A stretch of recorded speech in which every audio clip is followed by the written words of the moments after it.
بسم الله الرحمن الرحیم. د نن ورځې موضوع د سارک کنټریز یعنی ساوث ایشین اسوسییشن فور ریجنل کنټریز یا د سویلي اسیا لپاره د سیمه‌ییزې همکارۍ ټولنه. اصل کې سارک هیوادونه څو دانې دي او دا کم سازمان دی. د سارک سازمان یو اقتصادي او سیاسي سازمان دی چې 8 غړي هیوادونه لري او دا په 1915 کې رامابین سو. په کم هیواد کې رامابین سو؟ په بنگلاديش ډاکا چې پایتخت دی هلته په 1915 کال د دسمبر په میاشت کې رامابین سو. دا 8 غړي هیوادونه لري لکه بنگلاديش، سریلانکا، انډیا، پاکستان، بوتان، افغانستان او نیپال. دا 8 هیوادونه دي چې کله دا سازمان ځینې جوړیږي. دا سیاسي او اقتصادي سازمان افغانستان په 2001 کال کې د حامد کرزي په وخت کې دا غړي سو. 8 هیوادونه د سویلي اسیا چې کله دا سازمان د اقتصادي او سیاسي سازمان رامابینسته کړی دی په همدې ترتیب سره 3% د دنیا ځمکه اشغال کړې ده او 1% د دنیا نفوس د دغه ځای څخه جوړیږي، د دغه 8 هیوادونو څخه. د دې سازمان رسمي ژبه انګلیسي ده او د دې هډ کوارټر یا کوماندانۍ یا اصلي ځای په 14 جنوري کې په 1908 کال کې په کټمانډو نیپال کې جوړ سو. د دې سازمان فاونډر ضیاء الرحمن دی. موږ وایو د دې په دې کې د بیگ برادر رول څوک اجرا کوي، د مشر رول هغه هندوستان دی، ځکه چې دا هغه هیواد دی که چیرې دا نور هیوادونه په اقتصادي ستونزې کې یا سیاسي ستونزې کې هندوستان کولی سي د دوی سره مرسته وکړي.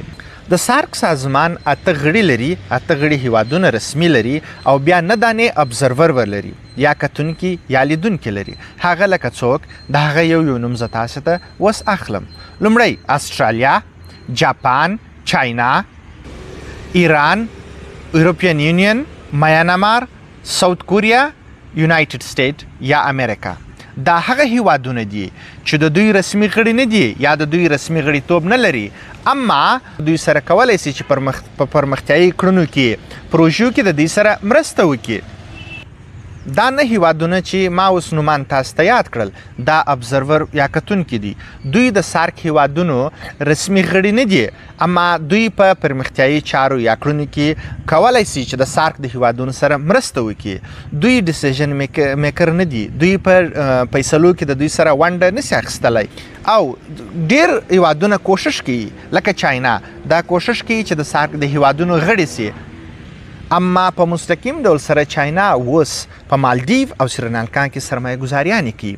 اوس وګوره که برحاله موږ وګورو سریلانکا په ډیر بد حالات کې ده، ځکه چې د کووډ 19 د کورونا د وجې څخه د دوی د هیواد عایدات پر سیاحت باندې و، نو سیاحت ودرېدی، پروازونه بند سوله، پر دوی باندې ډیر منفي تاثیر وکړي. دوی په ډیر بد حالات کې دي او د اقتصادي بحران سره مخ دي. نو اوس چاینا ته سرمایه گذاري کوي. نو سارک هیوادونه یو د بل سره ملاتړ کوي، اقتصادي ملاتړ کوي یو د بل سره، سیاسي ملاتړونه یو د بل سره کوي، تر څو دا هیوادونه راپورته سي. ځکه چې دا پر بالخصوص هغه هیوادونه چې د پرمختګ په حالات کې دي دوی د بل سره مرستې او کومکونه کوي. چاینا هم دغه موقع ته ولاړه ده تر څو د سارک هیوادونو غړیتوب واخلي، اما د سارک د هیوادونو تر اوسه فیصله پر دې نه ده سوې چې چاینا ته غړیتوب ورکړي، نور هیوادونو ته غړیتوب ورکړي.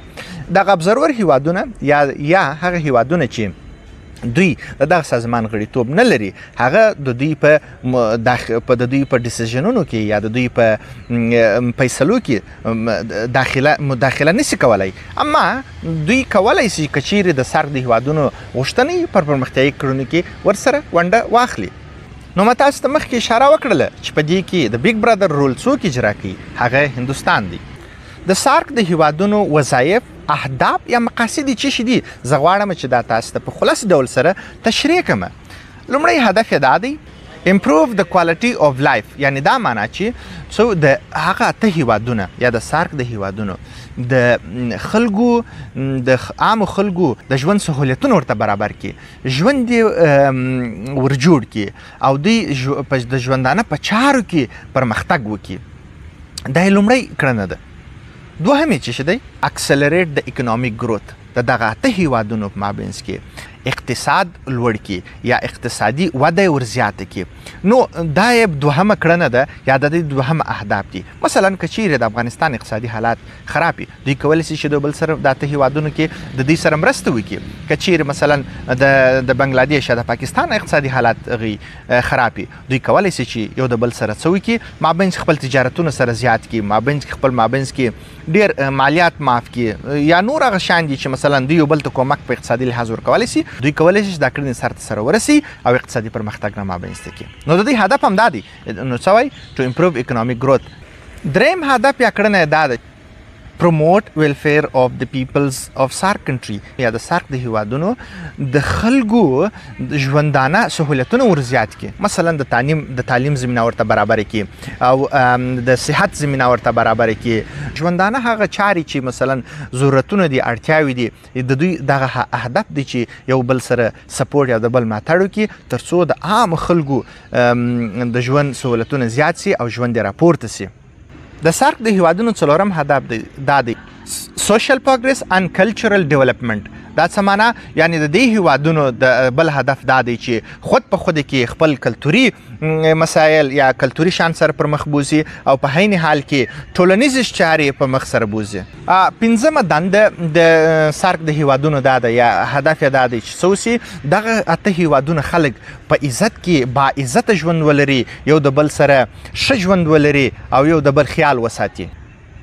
شپږم هدف یې دا دی د دوی د دغه هیوادونو په مابینځ کې د SAARC د هیوادونو په مابینځ کې باید میچوال ټرست وي او خود په خود کې اړیکې ته ډېر پرمختګونه ورکړي، که اقتصادي، که سیاسي، که ټولنیزي. دا ټول اړیکو ته پرمختګ ورکول موږ وایو چې دا میچوال ټرست را مابینځ ته کېږي یا دوه اړخیزه اعتبار را مابینځ ته کېږي. خپل همسایه‌توب چې یو د بل سره همسایه دي، یو په بل باندې باید اقتصادي سیاسي حملې ونه کړي، بندیزونه ونه لګي. دوی باید خود په خود کې وده ورکړي. دا یو سازمان دی، په ګډه سره خپل مشکلات رسیدګي وکړي. که یو په ستونزه کې دا نور باید کومک ورسره وکړي.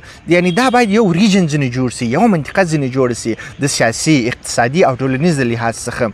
هر څوک کلتورونه لري، یو بل کلتورونو ته درناوی باید وسي، د یو بل اقتصاد ته باید درناوی وسي. او بل خبره دا ده چې د یو بل هیوادونو په ټولنیزو چارو کې مداخله قطعا ونه کړي، نه په سیاسي چارو کې مداخله وکړي، نه په کلتوري چارو کې مداخله وکړي، په هېڅ کې باید مداخله ونه کړي. اقتصادي راکړې ورکړې باید ټول هغه شیان چې یو د بل په ګټه د هیوادونو تر مابینځ په ګټه تمامیږي باید هغه ته پرمختګ ورکړي تر څو د دوی دغه میچوال ټرست یا دغه مشترک باور چې دی او دا باید قوي کړي او مستحکم کړي. د SAARC د هیوادونو معنا دا نه ده چې کله چې د سازمان غړی سولې نو ته باید خپل په کورنۍ چارو کې مستقل نه یې، ته سل په سله کې په خپل کورنۍ چارو کې مستقل یې، ته مستقل هیواد یې، خپلې فیصلې کولی سي، خپل هر څه کولی سي. اما د دوی دا چې اقتصادي او سیاسي سازمان دی، دوی دپاره د خپله ځان ته لایحه لري، قانون لري، پالیسي لري، د هغه مطابق ته کولی سي چې د دوی غړیتوب اخلي یا د دوی غړی د دوی سره اقتصادي پرمختګونه رامابینځ کړي. نور هر هیواد خپل مستقیم دی، هر هیواد خپل سیاسي اقتصادي چارې په خپله مخ ته سره بیایي. لیکن دا ګټه ده کله چې ته د اقتصادي سازمان غړی اوسې، هغه سازمان کې ډېرې ګټې ستا تجارت وده کوي، ستا اقتصاد وده کوي، ستا خلک وده کوي، په کلتوري لحاظ باندې، په علمي لحاظ باندې. نو ډېر سهولیتونه سته چې دوی په مابینځ باندې هغه سهولیتونه لکه د سفر سهولیتونه، لکه د تعلیم سهولیتونه، دا یو د بل سره تبادله کېږي، نظرونه سره تبادله کېږي او په ګډه سره که ته یو ستونزه ولري دوی ته ویلی دوی سره مرسته غوښتلی سي، دا په ګډه سره وده کوي. Challenges of SAARC countries، ننګونې د SAARC هیوادونو یا د سویلي اسیا هیوادونو. د دوی غټه ننګونه چې ده، یوه ننګونه دا ده چې د هندوستان او د پاکستان تر مابینځ د اړیکو ده. دوی د مابینځ کې د دوی مابینځ کې میچوال ټرست نشته، یعنی د دوی په مابینځ کې هغه د دوه اړخیزه اعتبار نشته. دغه یوه غټه ننګونه ده د SAARC د هیوادونو تر مابینځ.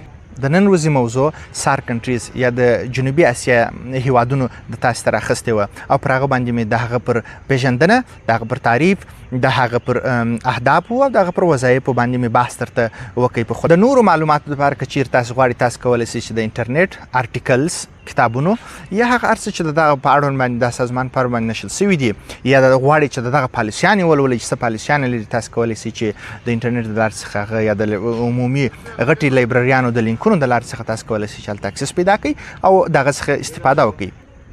یا که تاسې اقتصادي مشورو ته ضرورت لرئ تر څو چې زموږ وس او توان یې موږ کولی سو تاسې زموږ سره شریک کړئ موږ به تاسو ته هرو مرو جواب پیدا کوو. ډېره مننه. آباد سرلوړي اوسئ.